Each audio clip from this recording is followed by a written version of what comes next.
Ruas TV, rutin walaupun sedikit. Bismillahirrahmanirrahim. Assalamualaikum warahmatullahi ta'ala wabarakatuh. Alhamdulillahi rabbil alamin. Alhamdulillahilladzi lam yattakhidh sahibatan wala walada.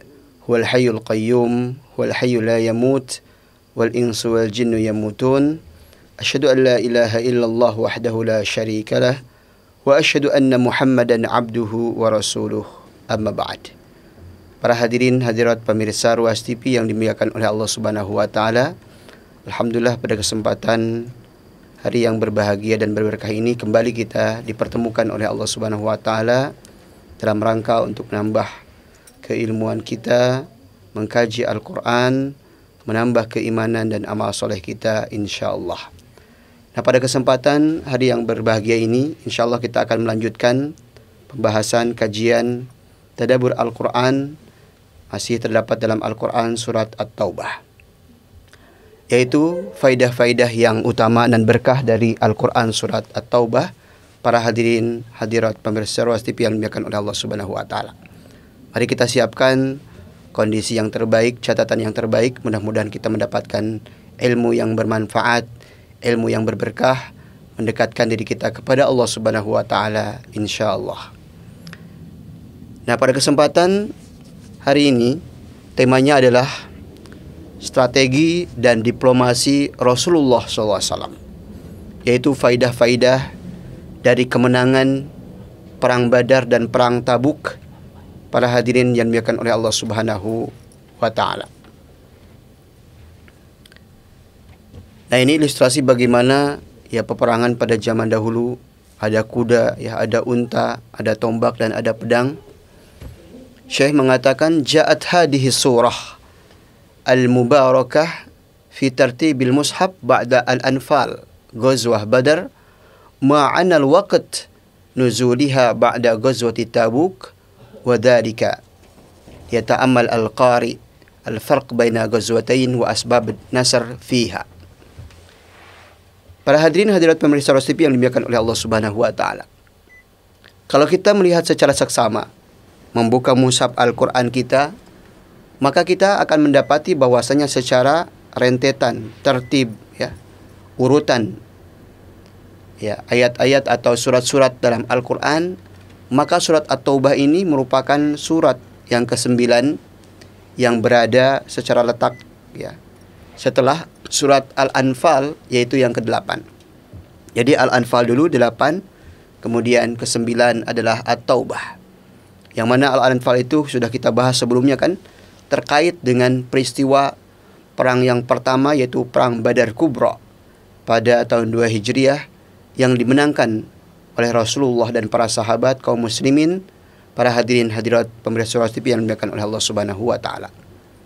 Kemudian secara urutan turunnya atau nuzul, ya, Al-Quran ini, surat At-Taubah itu secara turun, maka turunnya itu setelah peristiwa Perang Tabuk yang merupakan peperangan yang terakhir yang diikuti oleh Rasulullah SAW, terdapat pada tahun 9 Hijriah. Jadi Perang Badar, perang yang pertama diikuti oleh Rasulullah, yaitu tahun 2 Hijriah, dan Perang Tabuk, yaitu perang yang terakhir yang diikuti oleh Rasulullah pada tahun 9 Hijriah. Nah, faedahnya para hadirin hadirat pemirsa Ruas TV yang dimuliakan oleh Allah Subhanahu wa taala, agar kita semua, generasi dan umat Rasulullah SAW, orang-orang yang beriman, dapat mengetahui apa sih hikmah dan pelajaran di balik dua peperangan tadi, Perang Badar dan Perang Tabuk. Apa sebab-sebab kemenangannya? Apa sebab-sebab kekokohan dan apa sebab-sebab Allah Subhanahu wa taala menurunkan pertolongannya kepada kaum muslimin. Dan memang kehidupan kita ini adalah perjuangan, ya. Setiap hari kita berjuang untuk memperjuangkan agama kita, mempertahankan akidah kita, berjuang melakukan kebaikan-kebaikan dan amal soleh. Para hadirin hadirat yang dimuliakan oleh Allah Subhanahu wa taala, sampai kita, ya, bertemu dengan Allah Subhanahu wa taala di surga kelak insyaallah.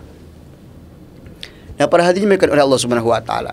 Jadi dua perang ini mengisyaratkan bahwasanya menang di awal dan menang di akhir. Maksudnya apa? Bahwasanya umat Islam ini adalah umat pemenang, bukan umat pecundang. Rasulullah SAW bersabda, "Nahnul akhiruna sabiquna yaumal qiyamah." Kita ini adalah umat akhir zaman, tetapi as-sabiqun, umat pemenang pada hari kiamat. Menang dari segi kualitas. Kita merupakan umat yang pertama kali akan masuki surga Allah Subhanahu wa taala sebelum umat-umat yang lainnya. Dan secara kuantitas jumlah, kita merupakan as-sawadul a'dham, umat yang paling banyak yang akan memasuki surga Allah Subhanahu wa taala. Dan mudah-mudahan kita semua para pemirsa Ruas TV dimanapun berada mendapatkan memasuki surga Allah Subhanahu wa taala tanpa hisab dan tanpa azab. Amin ya rabbal alamin.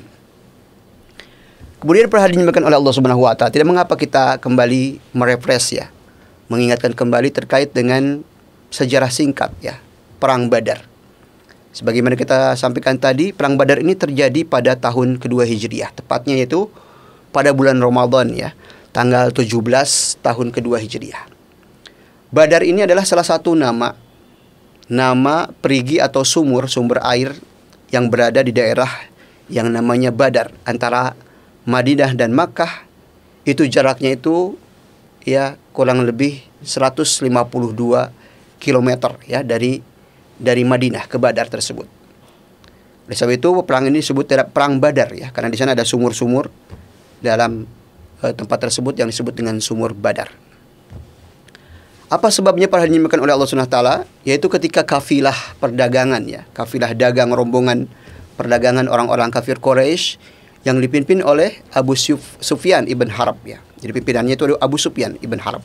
Waktu itu ya masih dalam kondisi ya kafir atau musyrik. Mereka melintas ya dari negeri Syam menuju atau melewati Madinah. Tentunya mereka membawa barang dagangan. Ternyata cek dan recheck barang dagangan tersebut adalah kebanyakannya adalah rampasan milik kaum muslimin yang mereka tinggalkan di Mekah ya. Jadi tidak dibawa ke Madinah. Itu dijual belikan oleh orang-orang musyrikin kafir Quraisy.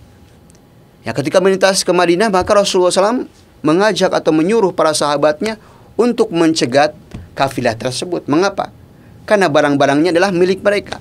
Barang-barangnya adalah milik kaum muslimin yang mereka tinggalkan di Mekah ya ketika peristiwa hijrah ke Madinah. Para hadirin hadirat dimuliakan oleh Allah Subhanahu wa taala. Ya singkat cerita ya, orang-orang kafir Quraisy merasa terintimidasi gitu kan, akhirnya mengutus utusan ke Mekah untuk meminta bantuan. Maka terjadilah apa yang terjadi dari peperangan perang Badar dan dimenangkan oleh kaum muslimin meskipun secara jumlah ya lebih banyak orang-orang kafir Quraisy. Ini dimenangkan perang Badar ini karena memang strategi yang jitu dari Rasulullah SAW. Kemudian yang kedua adalah ada nilai-nilai Rabbani, ada pertolongan dari Allah Subhanahu wa taala. Para sahabat mengikuti perintah Allah dan mengikuti contoh yang dicontohkan Rasulullah sallallahu alaihi wasallam. Kemudian yang kedua adalah perang Tabuk ya.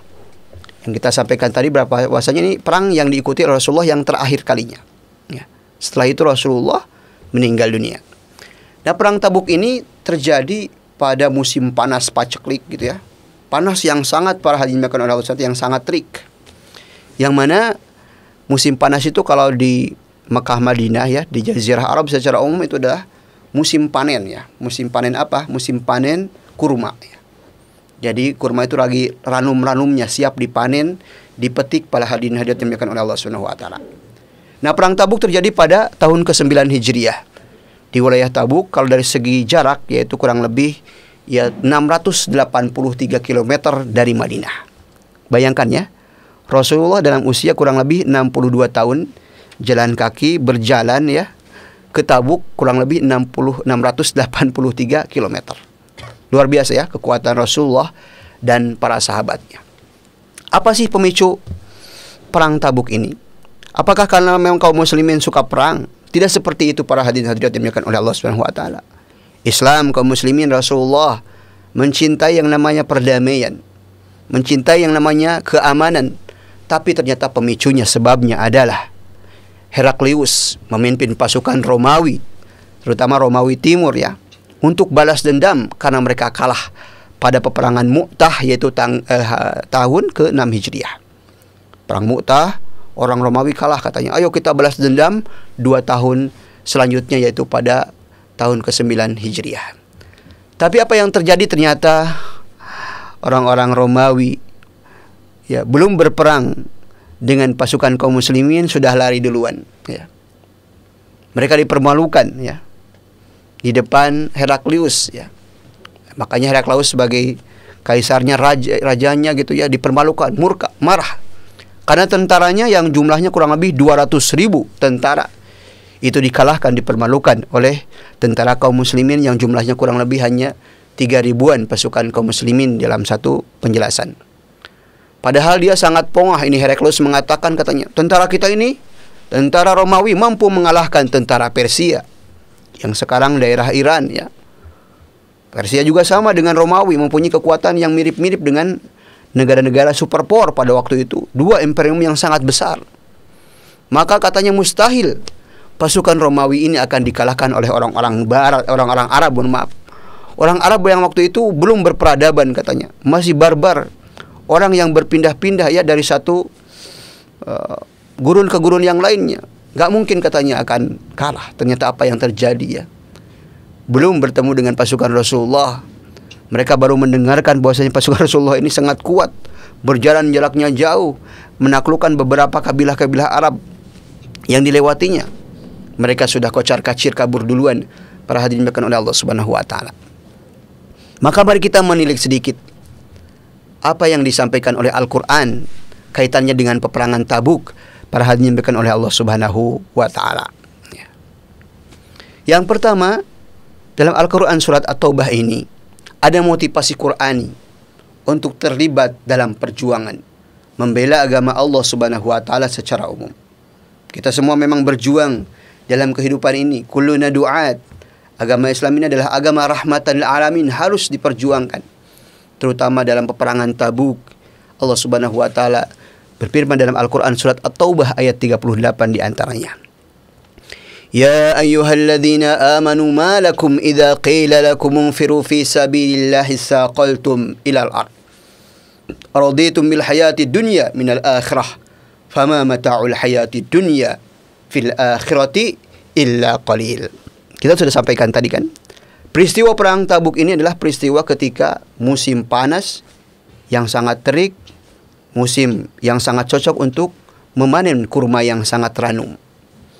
Maka Allah Subhanahu wa taala mengkhitab kaum muslimin, orang-orang beriman yang terbaik, ya ayyuhalladzina amanu. Di sini ada informasi yang sifatnya itab. Ya, celaan bagi orang-orang yang tidak mau berjuang di jalan Allah Subhanahu wa taala. Ya. Apa sebabnya kalian ini tidak mau berjuang di jalan Allah? Isaqaltum al-ard. Apa kalian begitu merasa berat gitu ya? Berat. Araditum bil hayati dunya. Karena kalian mau memanen ya kurma-kurma kalian. Apakah gara-gara itu kalian tidak mau berjuang di jalan Allah Subhanahu wa taala? Padahal kenikmatan dunia ini ya hanyalah sedikit dibandingkan dengan kehidupan di akhirat.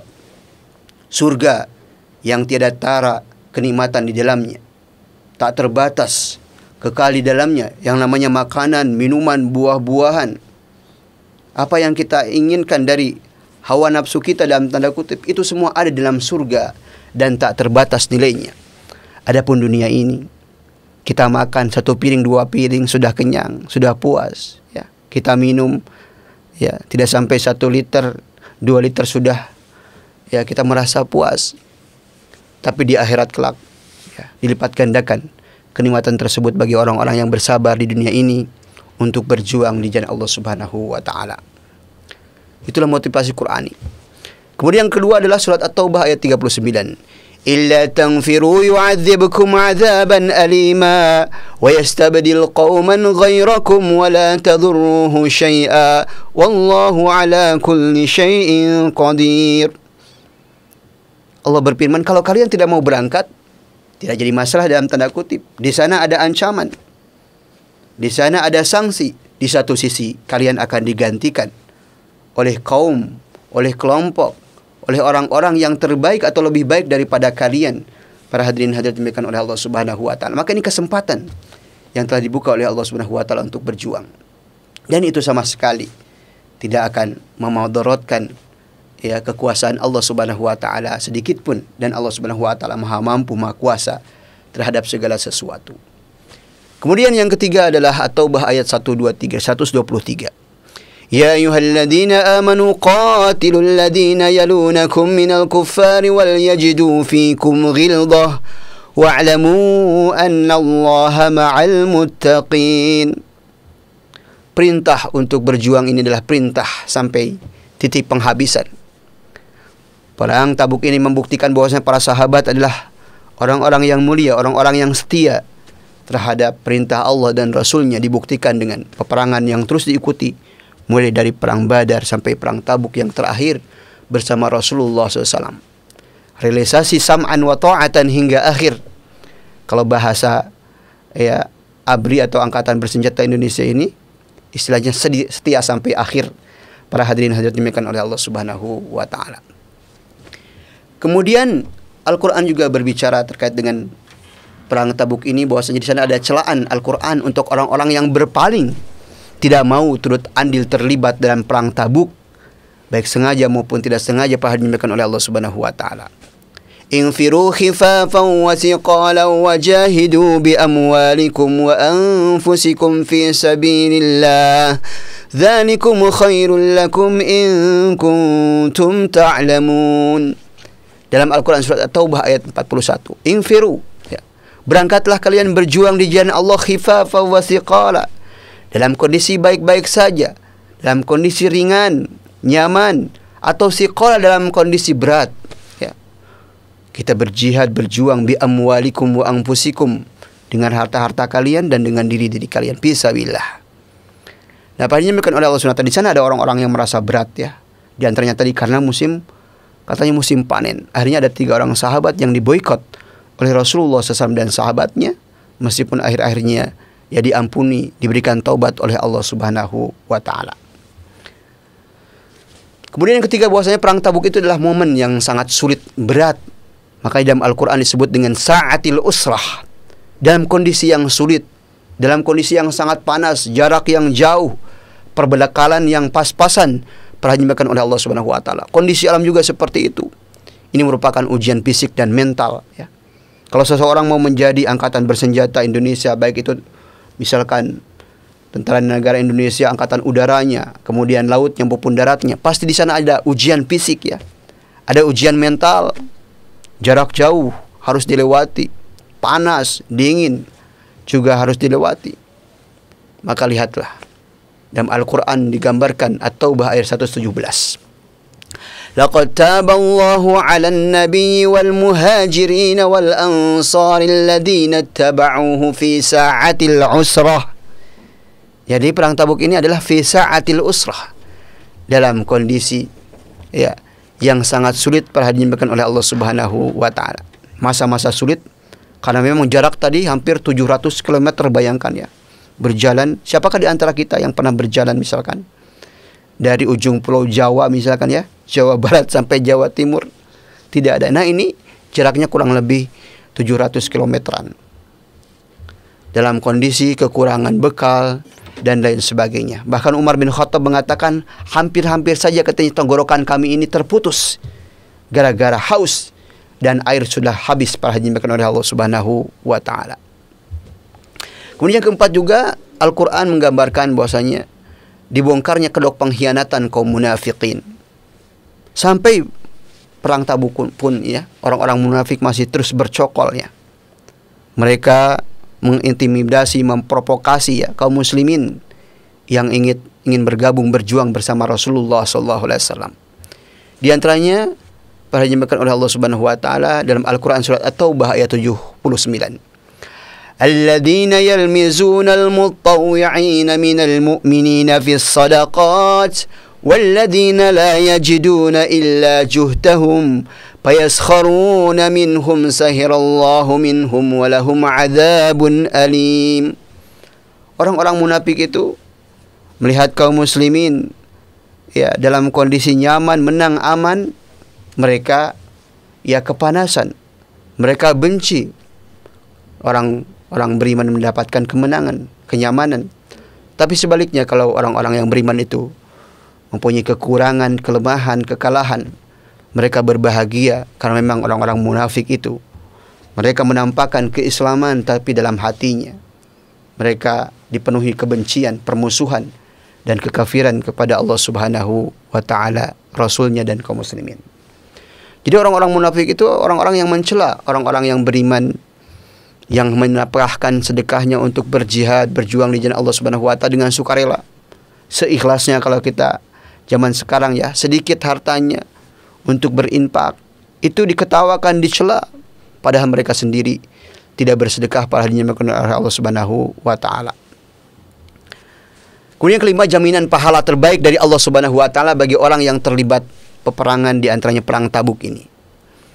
ولا على الذين إذا ما أتوك لتحملهم قلت لا أجد ما أحملكم عليه تولوا وأعينهم تفيض من الدمع حزنا ألا يجدوا ما ينفقون. Dan tidak pula berdosa atas orang-orang yang apabila mereka datang kepadamu, wahai Rasulullah, supaya kamu memberi mereka kendaraan. Ya. Ada sebagian sahabat datang kepada Rasulullah, Rasulullah, angkut kami juga mau berjuang, berjihad. Tapi karena kendaraannya terbatas ya, maka Rasulullah berkata, aku tidak memperoleh kendaraan untuk membawamu. Karena kan terbatas. Unta terbatas, kuda terbatas. Lalu mereka kembali. Sedang mereka sahabat tersebut ya, mata mereka itu bercucuran air mata. Dalam bahasa Arab, faidhan itu merupakan kondisi air yang meluap, air bah, banjir ya. Jadi seolah-olah kedua mata mereka itu banjir ya, dengan air mata. Sedih. Terlewatkan dari kesempatan untuk berjuang, terlewatkan dari kesempatan untuk beribadah kepada Allah Subhanahu wa ta'ala, lantaran mereka tidak memperoleh apa yang akan mereka nafkahkan. Nah, kita melihat dari ayat ini, para hadirin hadirat pemirsa Rosti TV yang dimuliakan oleh Allah Subhanahu wa ta'ala, mereka sedih, menangis ini karena kecintaan mereka yang mendalam akan syariat Allah dan Rasulnya, akan perintah ya perjuangan ini. Sesungguhnya dari ayat ini kita melihat bagaimana Allah Subhanahu wa ta'ala tidak akan menyia-nyiakannya. Niat seseorang yang baik itu akan ditulis ya, dalam bentuk pahala oleh Allah Subhanahu wa ta'ala. Sebagaimana dalam sebuah hadis sahih ya, kalau kita berniat melakukan sebuah kebaikan dan ada halangan, maka niat tersebut sudah tercatat sebuah kebaikan di sisi Allah Subhanahu wa ta'ala. Beda dengan keburukan diinginkan oleh Allah Subhanahu wa ta'ala. Tawallaw wa ayunuhum tafidu minad dam'i. Kita garis bawahi di sini ya. Kesedihan yang mereka rasakan, tangis yang mereka lakukan itu adalah lantaran karena mereka terluput dari ketaatan kepada Allah Subhanahu wa ta'ala. Karena mereka sangat mencintai ketaatan tersebut, menghargai perhatian mereka terhadap sesuatu yang sangat bernilai yang akan mengantarkan hal tersebut kepada surga Allah Subhanahu wa ta'ala dalam bentuk syahadah fi sabilillah. Oleh sebab itu, dinyatakan oleh Allah Subhanahu wa ta'ala, coba kita bertanya kepada diri kita masing-masing. Pernahkah suatu ketika, suatu hari kita menangis gara-gara misalkan masbuk sholat subuh, tertinggal misalkan ya saf pertama? Pernahkah kita menangis gara-gara lupa untuk berinfak, bersedekah pada hari Jumat? Pernahkah kita menangis gara-gara lupa untuk membaca Al-Quran dalam satu hari? Pernahkah kita menangis gara-gara misalkan kita lupa untuk menyiapkan sesuatu yang membahagiakan untuk kedua orang tua kita? Padahal semuanya misalkan terlewatkan bukan karena uzur, ada alasan syar'i bagi kita dinyatakan oleh Allah Subhanahu wa ta'ala. Tapi sebaliknya, ada sebagian orang justru menangis gara-gara terlewatkan karena kesempatan untuk bermaksiat kepada Allah Subhanahu wa ta'ala. Kehabisan, mohon maaf, untuk nonton di bioskop misalkan kehabisan apanya, tiketnya. Padahal yang diputar itu adalah film-film misalkan yang penuh dengan kemaksiatan. Dia menangis, merengek ya, karena kehabisan tiket, wal iyadu billah. Para hadirin hadirat dimuliakan oleh Allah Subhanahu wa ta'ala. Sebenarnya kita menangis ketika kita masuk masjid itu, masjidnya sudah full. Tidak ada saf yang bisa kita tempati kecuali di luar masjid menunggu dulu. Kita menangis karena keteledoran. Tidak ada alasan kenapa fulan kamu tidak ke masjid, kenapa fulan kamu terlambat ke masjid, dan lain sebagainya. Para hadirin hadirat dimuliakan oleh Allah Subhanahu wa ta'ala.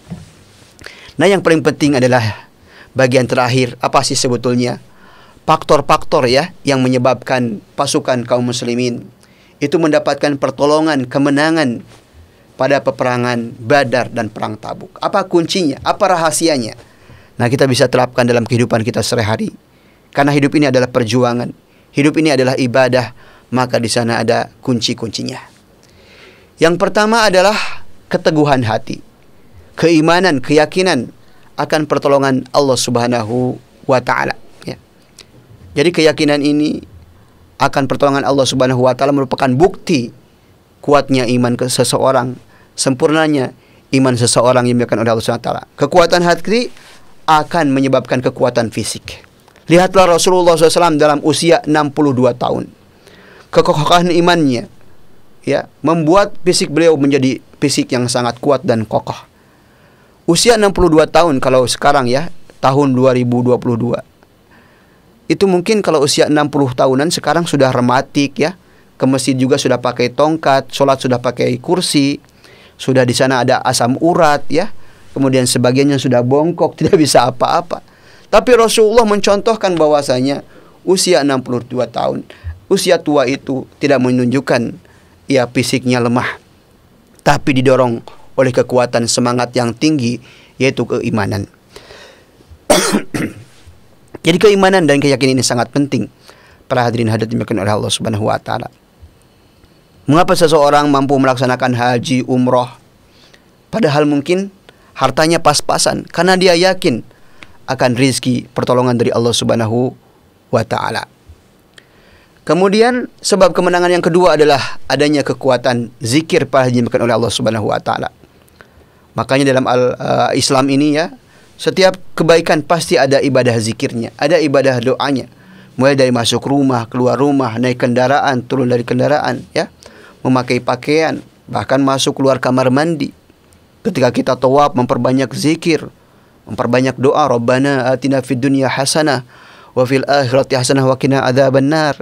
Ketika kendaraan kita dalam kondisi nyaman, lurus ya, kita pakai motor, mobil, apapun kendaraannya, kita ucapkan subhanallah, subhanallah. Kalau mulai nanjak, kita ucapkan Allahu Akbar.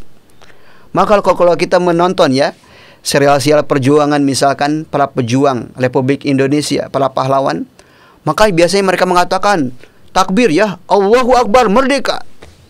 Karena takbir tersebut bagian dari zikir yang menguatkan hati mereka, mengokohkan perjuangan mereka. Pada hari dinyatakan oleh Allah Subhanahu wa Ta'ala, Allahu Akbar, Allah Maha Besar, lebih besar daripada musuh kita. Ya, para hadirin hadirat dimuliakan oleh Allah Subhanahu wa Ta'ala, mengokohkan jiwa dan meneguhkan hati mereka. Kemudian sebab kemenangan ketiga adalah ketaatan kepada Allah dan Rasulnya. Sam'an wa ta'atan. Kalau pasukan kaum muslimin saja pada peristiwa perang Uhud ya, menyalahi satu perintah Rasulullah SAW. Ketika Rasulullah menyuruh ya sebagian sahabat, yaitu pasukan pemanah, kalian tinggal di bukit. Ya, di bukit Uhud jangan kemana-mana. Menang kalah di situ. Tapi ketika mereka melihat ya orang-orang kafir Quraisy mulai kalah, mulai mundur. Kemudian ghanimah, harta rampasan perang begitu menawan di bawahnya mereka. Mereka lupa satu perintah Rasulullah untuk kokoh dalam pos pemanah mereka. Akhirnya mereka meninggalkan perintah Rasulullah. Dengan hal tersebutlah kaum muslimin ya mengalami kekalahan pada perang Uhud. Nah, kalau kita taat kepada Allah dan Rasulnya, Allah Subhanahu wa Ta'ala akan menolong kita untuk mendapatkan kemudahan, mendapatkan kemenangan dalam kehidupan kita kapan saja dan di mana saja.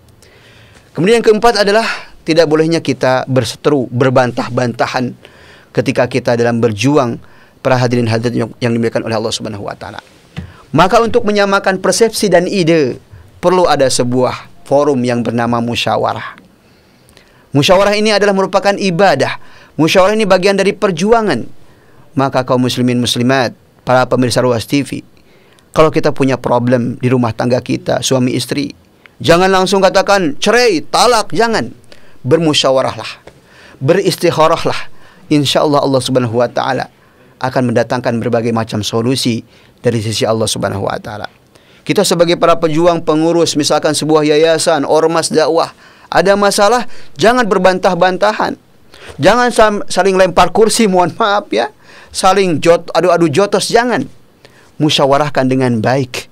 Karena wa amruhum syura bainahum, itu bagian dari karakteristik orang-orang yang beriman, para hadirin hadirat dimuliakan oleh Allah Subhanahu wa taala. Kemudian sebab kemenangan yang kelima adalah sabar. Sabar, sabat dan istiqomah dalam perjuangan ini, para hadirin hadirat dimuliakan oleh Allah Subhanahu wa taala. Termasuk dalam pelatihan, berakit-rakit ke hulu, berenang-renang ke tepian, bersakit-sakit dahulu, kemudian bersenang-senang kemudian. Kalau kita mau menjadi seorang prajurit yang kokoh, yang hebat, ya, yang profesional, maka kita akan dilatih di daratnya, ya, di airnya, di udaranya, disuruh terjun payung, takut atau tidak. Kemudian di daratnya disuruh push up, sit up, ya, bertarung sampai dia ya berkeringat-keringat, kemudian disuruh berenang dengan jarak yang sangat jauh. Pokoknya diterpa secara fisik dan mental para hadirin hadirin yang dimuliakan oleh Allah Subhanahu wa taala. Itulah yang diajarkan oleh Rasulullah kepada para sahabat pada peristiwa perang Tabuk, yang akhirnya setelah meninggalnya Rasulullah, di sana ada ekspedisi, ya, pada pemerintahan khilafah Abu Bakar, Umar, Utsman, maka ya kawasan kaum muslimin ini terus menjadi luas karena semangat tadi. Rasulullah sudah melatih para sahabat secara fisik maupun mentalnya menjadi orang-orang yang kokoh, yang kuat. Satu pasukan kaum muslimin berbanding dengan 10, 100, bahkan 1000, ya, selain mereka para hadirin hadirat dimuliakan oleh Allah Subhanahu wa taala. Kemudian sebab yang keenam, sebab kemenangan yang keenam adalah ikhlas dalam perjuangan. Niat kita itu adalah akan berbanding lurus dengan kualitas perjuangan kita. Kita kokoh sampai sekarang dalam sebuah amanah perjuangan dakwah karena Allah Subhanahu wa taala melihat hati-hati kita. Innallaha la yanzuru ila suwarina wala ila ajsamina walakin yanzuru ila qulubina wa ila a'malina. Yang Allah nilai, yang Allah lihat adalah hati kita, adalah keikhlasan kita. Itulah yang menyebabkan kita masih istiqomah dalam Islam, dalam keimanan ini, para hadirin hadirat dimuliakan oleh Allah Subhanahu wa taala. Termasuk keikhlasan dalam berinfak dalam perjuangan ini. Bukankah membangun masjid perlu dana? Bukankah untuk pergi haji dan umroh perlu dana? Bukankah untuk mencetak generasi-generasi Qur'ani, generasi yang soleh dan solehah perlu dana? Maka ikhlaslah wahai para orang tua dalam menyekolahkan anak-anak Anda untuk menjadi anak-anak yang terbaik. Waladun soleh yad'ulah. Kemudian sebab kemenangan yang ketujuh adalah adanya pertolongan dari Allah Subhanahu wa taala, disebabkan karena tawakal kita, ya, yang fokus dan doa-doa kita. Jadi kewajiban kita kan di dunia ini adalah berusaha dan berusaha. Adapun hasilnya kita serahkan kepada Allah Subhanahu wa taala dalam bentuk tawakal dan doa. Itulah penyerahan diri kita kepada Allah. Ya Allah, kami sudah sholat, terimalah sholat kami. Ya Allah, kami sudah berwudu, terimalah wudu kami. Ya Allah, kami sudah berdakwah, berusaha untuk mencerahkan, ya, agama ini kepada seluruh penjuru Indonesia. Terimalah dakwah kami, ya Allah. Maka Allah Subhanahu wa taala akan menurunkan pertolongannya, keberkahannya ke negeri kita ini, insyaallah. Kemudian yang kedelapan, adanya di antara sebab kemenangan adalah adanya strategi dan persiapan yang matang, juga musyawarah yang berkah yang sudah kita jelaskan tadi. Barang siapa yang mau sukses dalam sebuah ujian akhir semester misalkan, maka harus ada persiapan yang matang. Harus ada yang namanya murojaah, mengulangi pelajaran-pelajarannya. Barang siapa yang mau kenyang, maka dia harus makan. Barang siapa yang mau menikah misalkan, bagi para pemuda-pemudi harus ada persiapan. Kalau di Sulawesi misalkan ada uang panai, ya, harus ditabung, harus disiapkan dengan matang. Begitu pula kalau mau berjuang, berdakwah, berceramah, harus ada persiapan. Membuat PowerPoint, membaca Al-Quran, tafsir dan sebagainya. Begitu pula dalam perjuangan perlu ada persiapan yang matang. Jangan sembrono tanpa persiapan. Para hadirin hadirat dimuliakan oleh Allah Subhanahu wa taala, di antaranya adalah dengan musyawarah yang berkah. Lihatlah ketika sebagian sahabat dalam kondisi yang sangat terik panas mengatakan, "Wahai Rasulullah, bekal kami sudah habis. Bagaimana kalau sebagian unta ini kita sembelih saja agar kita bisa kenyang, bisa terus berjuang melanjutkan perjalanan ini ke Tabuk?" Umar mengatakan, "Interupsi wahai Rasulullah, kalau saya sih izin, saya usulnya jangan. Unta itu jangan disembelih karena dia merupakan kendaraan militer waktu itu. Tapi mari kita kumpulkan bekal-bekal kita yang tinggal sedikit. Di tengah-tengah lapangan, ya, ada sebagian sahabat yang membawa mungkin, ya, 1 genggam gandumnya, 1 genggam misalkan kurmanya. Kemudian didoakan oleh Rasulullah SAW, akhirnya menjadi berkah. Para sahabat mengambil kembali bekal-bekalnya, memenuhi kantong-kantong mereka. mereka memakan sampai mereka kenyang. Itulah ya salah satu fungsi musyawarah menyebabkan keberkahan. Para hadirin hadirat dimuliakan oleh Allah Subhanahu wa taala. Nah, sebagai kesimpulan, kalau kita ingin menang, maka kunci yang pertama adalah banyak-banyak bertawakal kepada Allah Subhanahu wa taala. Yang kedua adalah kita berusaha melakukan sebab-sebab yang diperbolehkan dalam Islam, sebagaimana kita memperbanyak zikir, mengikuti perintah Allah dan Rasul-Nya, banyak-banyak bermusyawarah, tidak boleh ria. Mari kita ikhlas dalam perjuangan ini. Jangan lupa persiapan yang matang. Dan tujuan kita berjuang, berdakwah adalah untuk meninggikan agama Allah Subhanahu wa taala, bukan untuk siapa-siapa. Ya, mudah-mudahan kaum muslimin muslimat, para pemirsa Roas TV, kita doakan saudara-saudari kita yang berada di mana saja untuk mendapatkan kemenangan di jalan Allah Subhanahu wa taala, keberkahan hidup, keistiqomahan sampai kita masuki surga Allah Subhanahu wa taala, bertemu dengan Rasulullah dan bisa melihat Allah Subhanahu wa taala di surga kelak. Amin ya rabbal alamin. Yang terakhir, mari kita berdoa kepada Allah Subhanahu wa taala. Allahumma a'izzal Islam wal muslimin wa ahlikil kafarata wal musyrikin wa damir a'da'aka a'da'ad-din. Wallahu taala ala wa alam. Itu yang bisa kami sampaikan. Mudah-mudahan kajian kita ini menambah keimanan dan amal soleh kita. Dan kami tutup dengan doa kafaratul majlis. Subhanakallahumma bihamdika asyhadu an la ilaha illa anta astaghfiruka wa atubu ilaika. Wassalamu alaikum warahmatullahi taala wabarakatuh.